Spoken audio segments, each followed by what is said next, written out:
In case you do not know, all of the billionaire secrets are rooted in psychology. If you master psychology, you are going to win, most likely in the game of business, in the game of relationship. So let's get into it. Now, I'm going to be discussing ideas in this book, The Diary of a CEO. This is chapter 13. This chapter is titled, Shoot Your Psychological Moonshot First. Now, before I delve into it, let me try to explain now. Businesses find it easier, right, to invest in the perception. That is, how does the customer see the product? How does the customer feel the product? Right? Rather than investing in the product itself. Now, I'm going to be dropping tips from this book, obviously, because there's a lot of tips that I also think are super important. But please read this book because I can't capture everything from this chapter. And there are some things that you would want to know for yourself. So, first of all, investing in the perception is which is also going to help you if you understand this concept in your relationship as a guy. Now, how you see something is just as important as the thing itself. How something is said is just as important or more important than what was being said. That is why things like tonality, adding pauses can completely change what was said and also how it was communicated. So, for example, is John, come here. John, come here.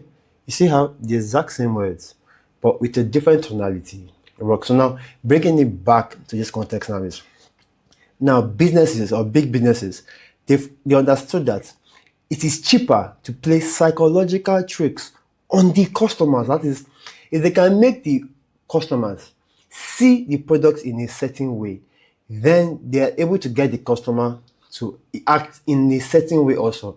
So first of all, I feel like I have to share this stuff from my screen. I mean like bullet points, but it's something that any small business or any business can apply. It's just that I got them from this book when Uber did a research.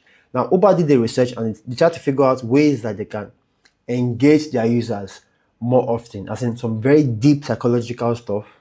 Even UI UX guys need to really, really read this part of this book. Now, it says one, it's called the peak end rule. What the peak end rule means is that, and this is going to help you in relationships, right? And so far it comes to relationship or business or service, so far it involves two people, the two most important moments are one, the best part of it, the best moment in that relationship, that is the best or the worst moment. At the same time, the end.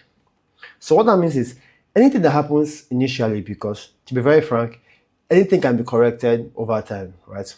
So for example, is when Uber, when you board an Uber, the driver may be all quiety or none of that. If he's rude, right? And towards the end of his service, if he becomes very, very cheerful, very, very forgiving, all of a sudden, he will begin to look different towards you. So for example, there's an argument between you and the Uber driver, but towards the end, he's becoming, please forgive me, he's becoming cheerful. He's telling you a story that makes you understand things from his perspective.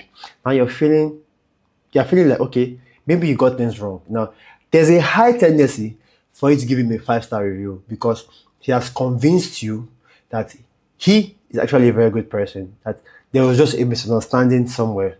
Now you see how the best experience, right? Sorry, the two experiences that matter the most are either the best or the worst, which is any of the experiences. But most importantly is the end. So if you're looking at, if you're probably fucked up any situation, look at how you end it. How you end it is just as important. That is the reason a lot of restaurants understand this concept and they try to make the end as pleasing as possible, even though the food tastes bad. But if they can cheer you up towards the end, that's a win for them. The second point here is called idleness aversion. So basically what that means is people would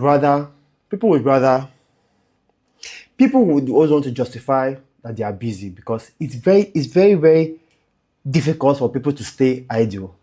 And yes, we don't see that as a problem because if you think about it, why can't people be idle for like 10-20 minutes? If they walk into a coffee shop, if there's a queue, they pull out their phones and get distracted. Because we would rather actually fake being busy than for us to be idle.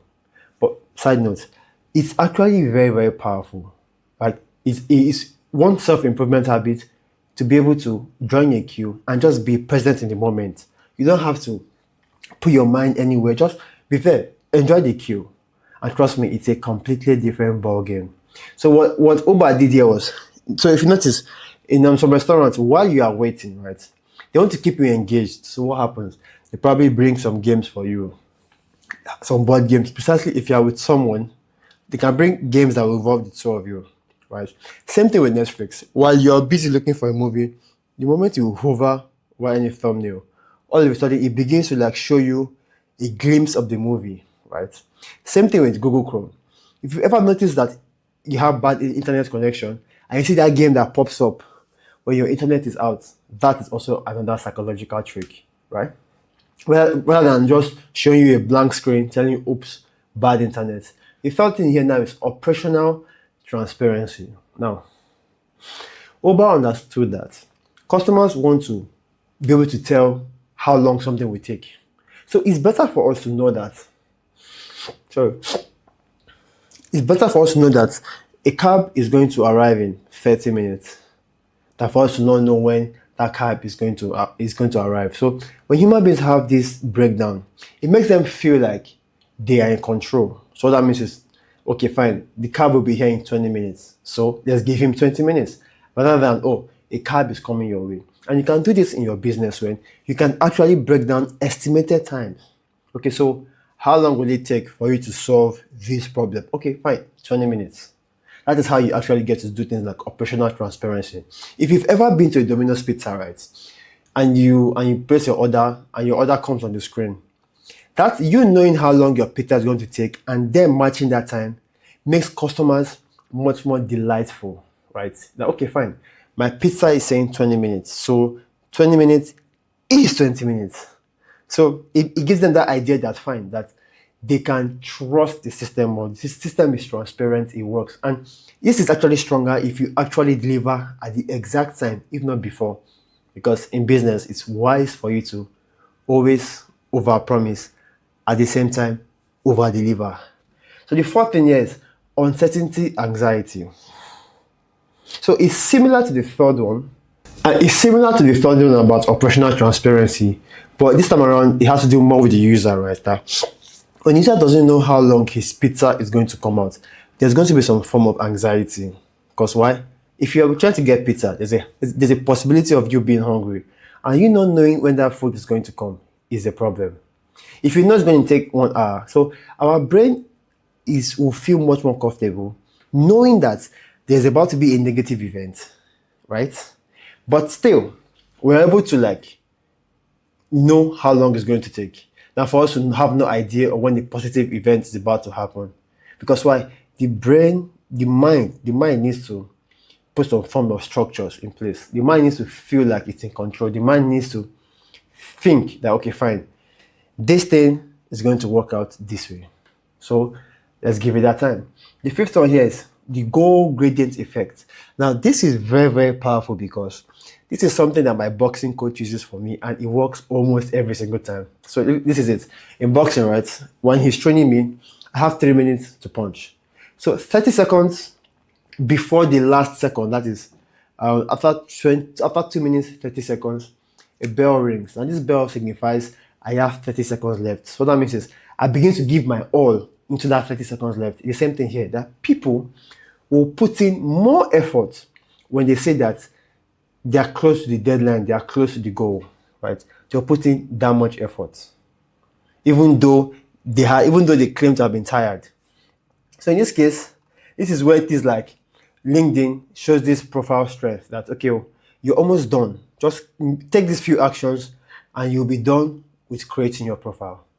That is the idea behind step by step. So, okay, fine. You're just 2 steps away. You're 3 steps away. Things like that help to frame the customer's mind to believe that he's this close. Now, because when we are this close, when we know how close we are, and obviously the closer the better, the more good we feel about ourselves, because it also tells us that we have come this far, so why give up? So then, the same reason that, now speaking of psychological tricks, right? Did you believe that the close button in elevators actually do not work? They put it there because They don't want the individuals to feel like they are trapped. So when you press the what they call it, the close button, what you don't know is that according to regulations, the elevator door has a set period of time that it must close. Do you get that? So what that means is, even if you press it 100 times, that figure is a figure that has been set by regulations for things like safety, well, majorly for safety. Majorly for safety. So I don't know whether it's 5 to 10 seconds. So you need that minimum time for the elevator door to close. So yep, you cannot actually close it before time. And something else is very powerful, right? Which brought this to my attention that more often than not, to show you how crazy this psychological trick is, I saw a tweet. This tweet talked about how a financial advisor kept on talking about how women's purchases are emotional and useless. Now, he says these purchases were emotional and useless. There's a catch. The catch is he drives a Ford, is it F-150? And somebody else told him that, bro, sorry, that's your exhaust, right? Is fine-tuned to make more noise so that it tricks you into thinking that it is your engine that has that much capacity. Why? Because when you hear a very big truck like that has a larger sound, it associates that sound with what? More engine capacity. So what that means is that people are paying whether it's extra $10,000 to $30,000 for extra exhaust noise, not for extra engine capacity. And to be very frank, even though it was extra engine capacity, isn't that an emotional choice? So the person's point here was to tell you that most of our purchases are emotional, whether we like it or not. That is why so far it goes beyond our survival needs. Most often than not, if you live in a abundant situation, there's a high chance that most of your purchases are emotional. And these businesses, they understand, because think about it. It's easier for a company that makes soap, right, to actually make soap that actually produces more foam, because in the mind of the washer or the person who is handling the laundry, the more foam means that soap is more effective. Now think about it. Who cares about the chemicals in the what do you call it, in the soap? If the chemicals are sufficient enough to wash the clothes, all you just need is to make the person believe. For example, is they can even add fragrance to the soap, fragrance and more bubbles, so that the user begins to feel like the soap is more effective, right? It's the same thing about chewing gum. So if you make chewing gum, this is not from the book though, this is just off my head. If you make chewing gum, if you find a way to make the gum taste better, rather than become more soft, rather than endure, then if it add more flavors, it's completely changed the game. So other things in business now is, for example, is around the hotel business. And one thing for sure that we invested heavily was air fresheners. We periodically swapped our air fresheners, right? We swapped the air freshener, we swap the curtains, the bed sheets give a certain kind of vibe. So when we swap the bed sheets and the curtains, the same room, the exact same room, with a different scent and a different duvet with curtains, completely changes the aesthetic in that room. And the person's mind, it feels like they have renovated the room. So if you think about this in your business, think about how you can frame. And this keyword here is framing, because lots of men need to understand that frame. I'm telling this to my guys. Frame is one of the most important things in a relationship. It tells about how the person, the customer, or in this context, the person in the relationship sees you. So how someone sees you is more important than what they see, right? That is why a lot of women have mastered this game, and they try to portray themselves in a certain way. So as a guy, learn how to frame. It's going to be very, very powerful. In business, learn how to package yourself. Learn how to frame yourself. If you frame yourself to be a guru, people will treat you as a guru, in some context. If you frame yourself to be a beginner, you can still use that to your advantage. So just look for the framing, because the framing is more important. Speaking of frame, there's a part in this book chapter I think you will really, really love regarding framing. Now it says, okay, then a couple of points here is what?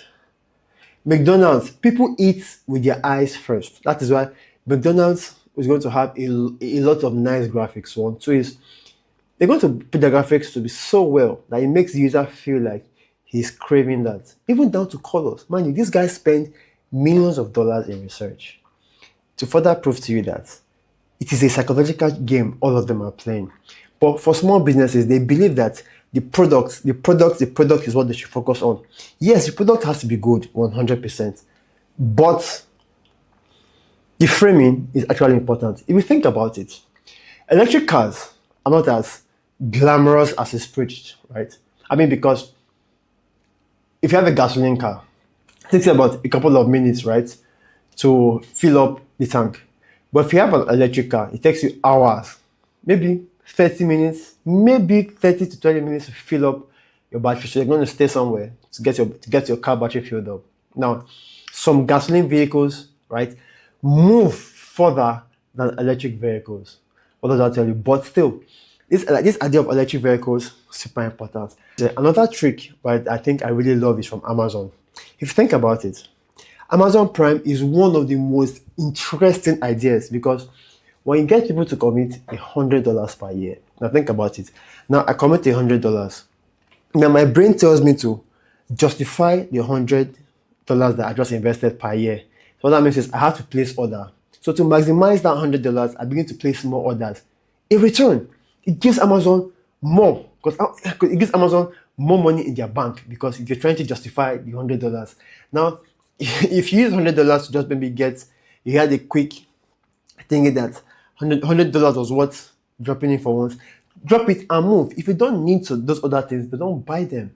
But no, because your brain wants to justify that logically, which is still an emotional choice, you begin to invest more.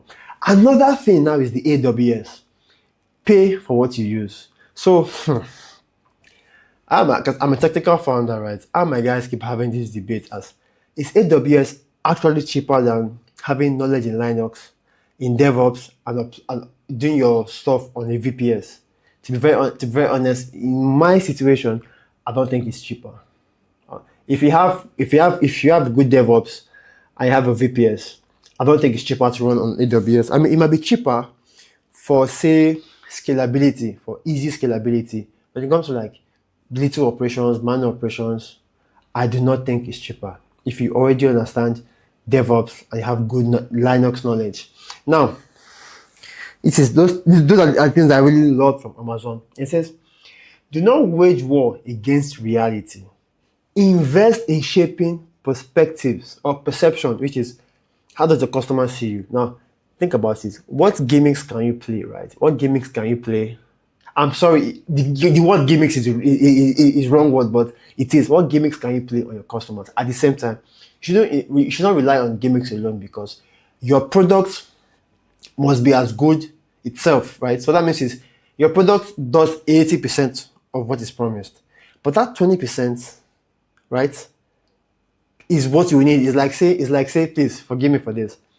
It's like when I hear girls that are not so attractive say, oh, I rely more on my inner beauty than my external looks. Well, for more guys to approach you, you have to look good externally. I'm sorry.